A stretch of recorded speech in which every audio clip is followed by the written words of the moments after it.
Maraming salamat sa ating minamahal na Vice Mayor Hani Lacuna Pangan. Palakpakan po natin. Good morning to all the esteemed ladies and gentlemen present in this morning's commemorative program for the 77th anniversary of the Battle of Manila. Your Excellencies, members of the Diplomatic Corps,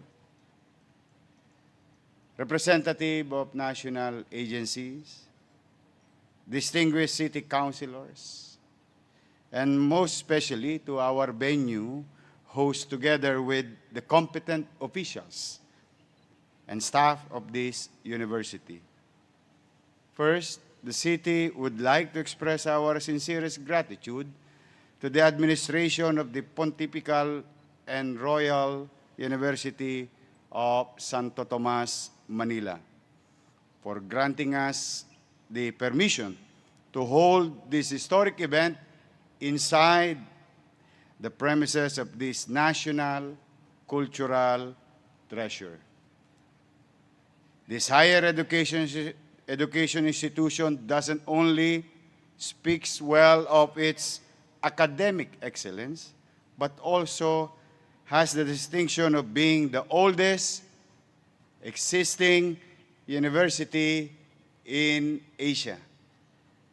Since its establishment by Monsignor Miguel de Benavides in April 28, 1611, up to the present, UST never slowed down as it trailblazed its way to be among the top universities in this part of the world.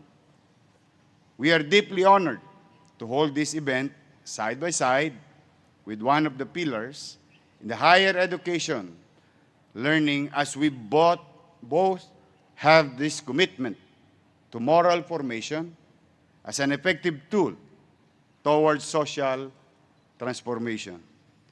The Thomasian Core values of competence, commitment, and compassion are also part of our administration's dictum, as we embedded them also to the core values of public servants of the city government.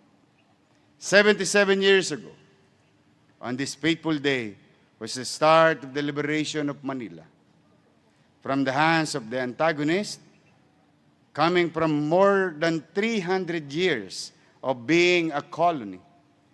We were really in an envious position of being a jewel in this part of Asia, as the powerful countries then would want to take control of our islands.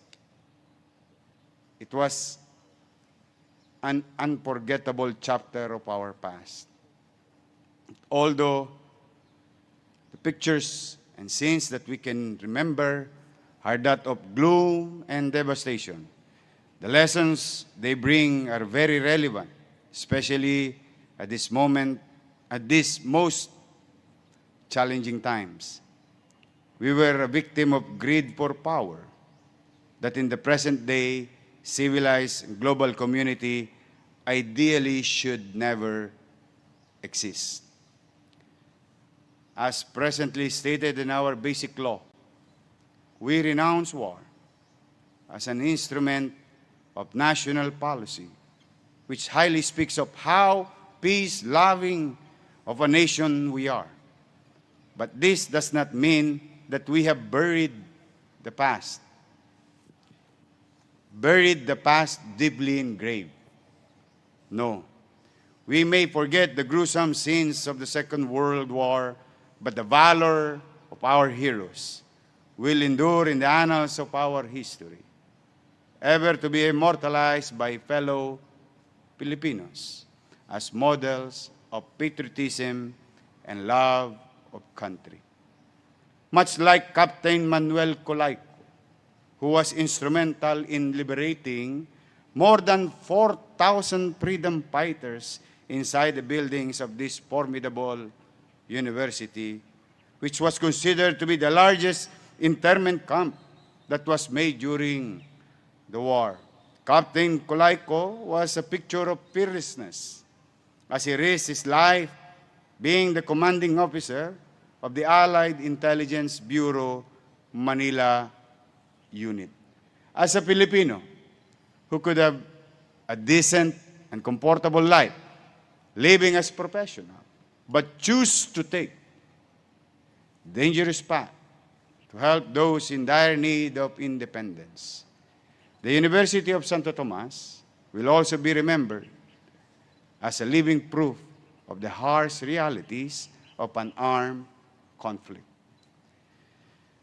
The situation at present may be different from that during the war, but the challenges are the same. We are right now in the middle of the global pandemic, and the loss of lives are inevitable as the virus has progressed into variants that has proved to be more fatal since its inception. We are now in the middle of the conflict with a virus that left no one unaffected. But just as the brave soldiers whom we relied upon during the armed battle, we have our courageous frontliners who never turned their back on us when we needed them the most.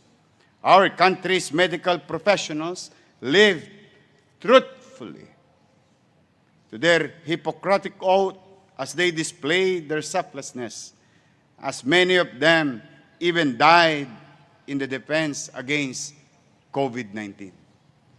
Our city has no exemption,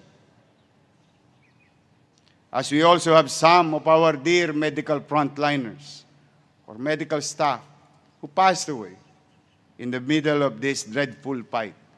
Our law enforcers, government workers, barangays, and community leaders joined hands in hope that soon this pandemic will be over. Ladies and gentlemen, this is a fight that I believe soon will be over. This is the fight that I believe soon we will rise above in victory, much as the belief of our forefathers during the Second World War that smoke will clear at an appropriate time. It might take several more days, weeks, months, or even years before this situation will normalize. But I assure you, the government, both national and local, are doing its best to rid us of this health crisis. I am also posing this challenge to each and every one of you, and every one of us, the private sector, the communities, corporations big and small, and down to our very own households. Please, let us be supportive of the programs of the government in reference to our fight against the virus spread.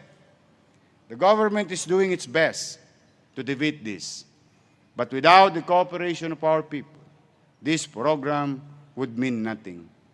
No matter how great the desires of the government, coupled with excruciating piles of research and studies to address the problem, it would only be an attempt in futility. Putting into proper perspective global cooperation in these contemporary times with all the representatives of the respective heads of states here with us this morning, Your Excellencies, the city will always be grateful to you for your selfless gestures and generous support to us in drive to survive this pandemic. If we believe in the saying, no man is an island, much is true that Manila could not survive on its own. Your help to the city, pandemic or not, has come a long way and will always be a testament to our close ties as allies towards world peace, progress, and development.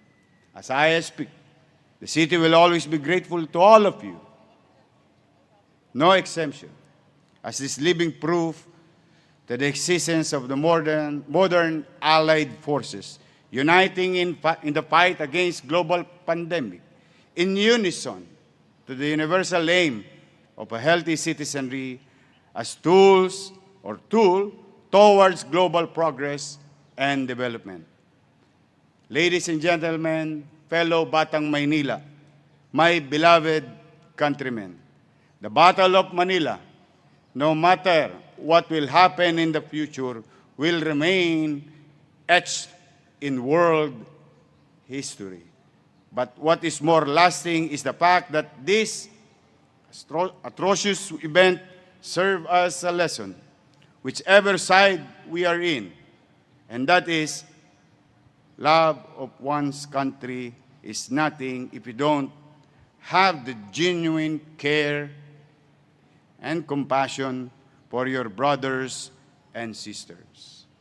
For us to love our motherland is for us to love a country, our fellow countrymen as well. Soon, the light at the end of the tunnel that we are all yearning for will slowly become visible. And with the help of Almighty God, we will succeed. And yes, we will succeed. Magandang umaga. Pagpalain nawa kayo ng Pong May Kapal. Manila, God first. Thank you. Thank you very much. Once again, Mayor Francisco Isko Moreno.